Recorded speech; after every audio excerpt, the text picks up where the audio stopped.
राजस्थान की deputy CM दिया कुमारी की लव स्टोरी।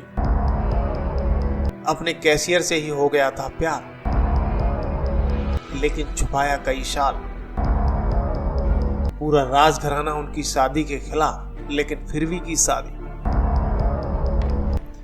आइए हम बताते हैं आपको सिलसिलेवार तरीके से। दरअसल राजस्थान के राजघराने की बेटी ने गुपचुप तरीके से कोर्ट में सामान्य से आदमी से शादी कर सनसनी फैला दी थी। उस समय पूरा राजघराना उनकी शादी के खिलाफ हो गया था। तब ये भी चर्चा में था कि उनके पति उनके यहाँ अकाउंटेंट थे। वहीं ये भी सुर्खियां बनी कि उनके पति ड्राइवर थे। हालांकि काफी समय बाद उन्होंने एक ब्लॉग के जरिए ऐसी सभी अटकलों को निराधार करार दे दिया था।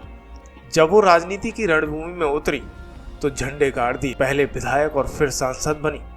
राजस्थान के राजसमंद से बीजेपी सांसद और जयपुर राजघराने की राजकुमारी दिया की प्रेम कहानी काफी फिल्मी है। उनकी प्रेम कहानी पहले तो किसी को पता ही नहीं चली, लेकिन 23 साल पहले जब सामने आई तो सुर्खियां बन गईं। दरअसल राजकुमारी दिया ने राजघराने के विरोध के कारण 1994 में दिल्ली के एक कोर्ट में गुपचुप तरीके से सामान्य आदमी नरेंद्र सिंह तोमर से शादी कर ली थी। इसके 2 साल बाद उन्होंने मां पद्मिनी देवी को अपनी शादी के बारे में बताया था। इसके बाद जयपुर और राजस्थान से ही नहीं पूरे देश में सनसनी फैल गई थी।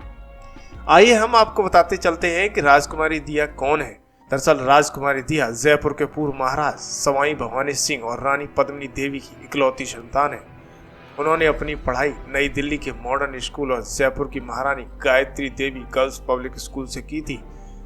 आगे की पढ़ाई के लिए राजकुमारी दिया लंदन चली गई थी। इसके बाद राजकुमारी दिया राजमहल के अकाउंटेंट का काम देख रही थी। तभी उन्हीं की मुलाकात नरेंद्र सिंह से हुई थी। दिया कुमारी ने खुद अपने ब्लॉग रॉयल्टी ऑफ राजपूताना में अपनी प्रेम कहानी लिखकर सार्वजनिक की थी। उन्होंने लिखा था कि मैं जयपुर राजघराने से हूँ, लेकिन मैंने हर जगह अपनी दोस्ती बनाए हैं। मेरे पेरेंट्स ने मुझे खुले माहौल में सामान्य लड़की की तरह पाला है। मैं 18 साल की उम्र में पहली बार नरेंद्र सिंह राजावत से मिली थी। मेरे पति न तो महल में कैशियर थे और न ही मेरे ड्राइवर थे। मेरी शादी परी कथा जैसी जरूर थी, लेकिन नरेंद्र सिंह सामान्य शख्स नहीं थे। राजकुमारी दिया ने लिखा कि मेरे पति चार्टर्ड अकाउंटेंट थे। अपनी पढ़ाई के सिलसिले में नरेंद्र सिंह ने SMS म्यूजियम ट्रस्ट के अकाउंटेंट सेक्शन में ज्वाइन किया था। हमारे अकाउंटेंट डिपार्टमेंट में वो 3 महीने रहे। उसके बाद उन्होंने अपना कंस्ट्रक्शन बिजनेस शुरू किया था। मेरे पेरेंट्स ने उन्हें कंस्ट्रक्शन बिजनेस शुरू करने के लिए कोई पैसा नहीं दिया था। पहली बार हम महल में मिले थे। मैं उनकी सहजता और ईमानदारी से बहुत प्रभावित हुई थी। बीजेपी सांसद राजकुमारी दिया ने लिखा कि मुझे उनसे पहली नजर में प्यार नहीं हुआ था। जब वो अकाउंटेंट डिपार्टमेंट की ट्रेनिंग खत्म कर चले गए तो मुझे लगा कि मैं उनसे बार बार मिलूं। जब भी नरेंद्र सिंह जयपुर आते तो हम कॉमन दोस्त के घर मिलने जाते थे। मैं पेरेंट्स के साथ विदेश गई तो उन्हें मिस करने लगी। वहीं उन्होंने ये भी कहा कि मुझे एहसास हुआ है कि हमारा रिश्ता दोस्ती से कहीं ज्यादा था। मैंने इस बारे में मॉम से बात की तो उन्हें झटका लगा। वो चाहती थी कि मेरी शादी किसी राजघराने में हो। मॉम को पता लगने के बाद हम कोशिश करते कि जयपुर के बाहर ही मिले। हम दिल्ली में एक दोस्त के घर में अक्सर मिलते थे। इस पर मेरे पेरेंट्स ने मुझे शादी के लिए लोगों से मिलना शुरू करा दिया। मैं कई शानदार लोगों से मिली, लेकिन मेरी दिलचस्पी तो किसी और में। अपने पेरेंट्स की चिंता भी समझ रही थी। मैंने नरेंद्र सिंह से रिश्ता खत्म करने की कोशिश भी की।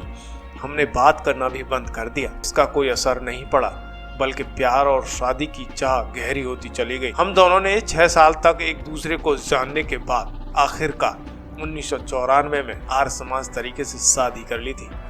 फिर इस शादी को कोर्ट में भी रजिस्टर कराया था।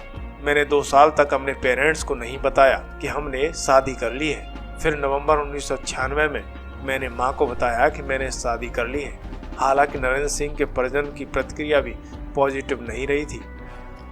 फिल्मी उतार चढ़ाव के बाद अगस्त 1997 को राजकुमारी दिया कुमारी ने नरेंद्र सिंह के साथ भव्य तरीके से शादी की। दरअसल राजपूत समुदाय ने एक ही गोत्र के होने के कारण राजकुमारी दिया कुमारी और नरेंद्र सिंह की शादी का विरोध किया। इसके चलते राजा भवानी सिंह को राजपूत महासभा के अध्यक्ष पद को छोड़ना पड़ा था। ये खींचतान लगभग 19 साल तक चली। इस प्रेम कहानी ने कुछ साल पहले अलग मोड़ ले लिया। अब दोनों के बीच मनमुटाव की खबरें आने लगी। बीजेपी की पूर्व विधायिका राजकुमारी दिया कुमारी के पति नरेंद्र सिंह के साथ रिश्ते अच्छे नहीं रह गए। दोनों काफी समय से अलग रह रहे थे। राजकुमारी दिया और नरेंद्र सिंह ने इसके बाद फिर साथ रहना शुरू किया, लेकिन फिर अलग हो गए। इसके बाद दोनों ने जयपुर के फैमिली कोर्ट में तलाक के लिए अर्जी दाखिल कर दी। कोर्ट ने साल 2019 की शुरुआत में दोनों की सहमति से उन्हें तलाक दे दी। दिया कुमारी और नरेंद्र सिंह के 2 बेटे पद्मनाभ सिंह और लक्ष्यराज सिंह, एक बेटी गौरवी है। सांसद दिया कुमारी अपनी पारिवारिक विरासत सिटी पैलेस और जयगढ़ किले समेत अन्य इमारतों तथा हेरिटेज के संरक्षण का कामकाज भी संभालती हैं। हालांकि राजस्थान की राजनीति दिया कुमारी ने सारे राजनेताओं को पीछे छोड़ दिया है और नई कैबिनेट में दिया कुमारी को भाजपा ने डिप्टी सीएम बनाया है। ये सारी जानकारी दिया कुमारी के अलग अलग मीडिया समूहों के द्वारा दिए गए इंटरव्यू पर आधारित खबर एक्सपर्ट पर पब्लिश की गई है। हालांकि हम आपको बताते चलें कि विद्या कुमारी विद्याधरण नगर विधानसभा सीट से चुनाव लड़ी थी। दिया कुमारी को कुल 1,58,516 वोट मिले थे। उन्होंने कांग्रेस के सीताराम अग्रवाल को 71,368 वोटों के अंतर से हराया था। इस बड़ी जीत के बाद दिया कुमारी ने राजस्थान की धरती पर परचम लहराया। वहीं दिया कुमारी की चर्चाएं जगह जगह बनी हुई थी। हालांकि आज भाजपा ने उन्हें राजस्थान का डिप्टी सीएम बना दिया है। इस खबर पर आपकी क्या राय है, हमें जरूर लिखें।